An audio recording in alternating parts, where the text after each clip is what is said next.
Oh boy, a new Naruto video game. Wait a minute, this looks kinda familiar. So today I'm going to talk about anime video games, and to start things off I have a pop quiz for you, but don't worry, it's only one question. Okay, question number 1. Name me a good anime video game. Whatever you said was wrong. You see, for some reason, every time we hear about an anime video game being released, we get our hopes up. Trailers mainly show cutscenes making it look good, and even it has underwhelming gameplay or is straight trash. But why is that? Well, the likes of Bandai Namco seem to pick up most of the big hitters nowadays, and their track record has not been good. I mean, Naruto Storm 1 was pretty good when it was first released in 2008, but they have rehashed the same gameplay and graphics ever since. I mean, they even use the same basis of the game for the Demon Slayer game. Bandai Namco seems to be the kingpin when it comes to anime games. They have a monopoly on not just video games, but anime merch in general. That includes figures to trading cards.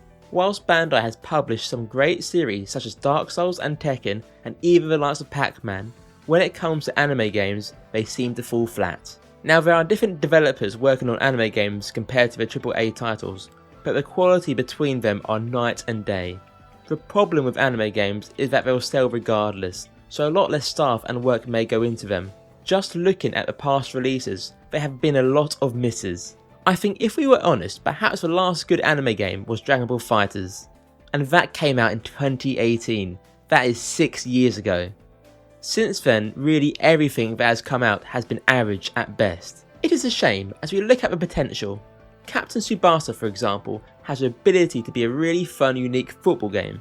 Instead, we've got a game where players look like they are running on the spot as they move. What is worse, we have seen multiple games from decades ago that had miles better gameplay with similar ideas, just not an anime game. There is also the Storm series. I slightly already touched on this series. The first game came out in 2008. And you know what? For the first Storm game, it was great. In fact, many anime games around that time were decent. However, we are now in 2024, and we are still seeing the Storm games with very similar graphics and almost identical gameplay used. It seems any other Naruto game Bandai releases flops, so they stick to the Storm formula, which at the end of the day is just a money grab. We can look at the latest release, Naruto Storm Connections, which has hardly changed anything from its predecessors, yet is filled with bugs. How did that happen? To make it worse, the Storm formula has found itself in other anime games, such as the Demon Slayer game, that was also published by Bandai Namco as well, surprise surprise. At this point it has been 16 years since the initial Storm game, and why are we seeing the same games in 2024? Bandai does not publish every single anime game, but even other publishers have not set the anime video game industry alight, with more janky anime games being released. This monopoly that Bandai has, pumping out cheap games that some are still bugged upon release, has gone on too long.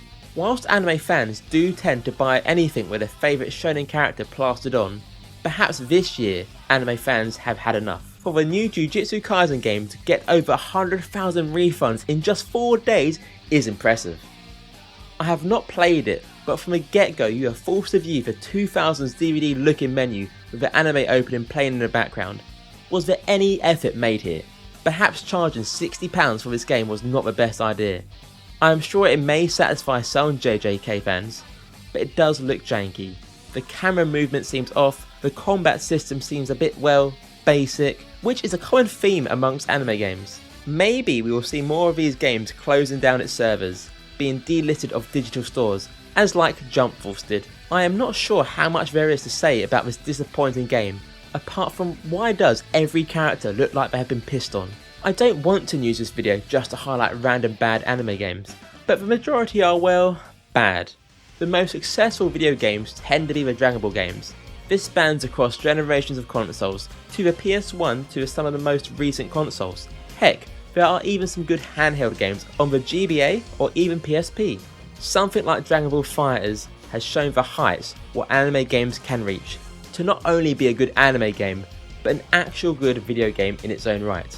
Year by year we seem to have more anime video games released, with the majority being bad, like really bad. The main cause for this is the consumers.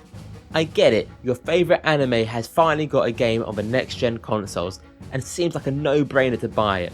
But these instant purchases are the reason why these games are just pumped out as fast as they can be without any care. It is hard, but to make a change, the consumer must vote with their wallet.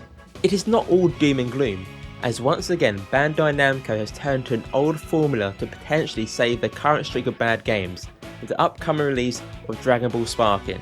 This game is basically Dragon Ball Budokai Tenkaichi 4. For those of you who don't know, the Budokai and Tenkaichi series were fan favourite games in the early 2000s. It looks like perhaps they are looking for a winning formula with the release of Sparking, but who knows how it will fare in 2024. Do you think we'll see any improvement with the quality of anime games? Are you looking forward to any future releases of the games? Let me know in the comments below. That wraps up my discussion for this video. Thank you for watching. I will be releasing content a bit more regularly, so make sure you hit that subscribe button. Thanks again for watching, and I'll see you all in the next video.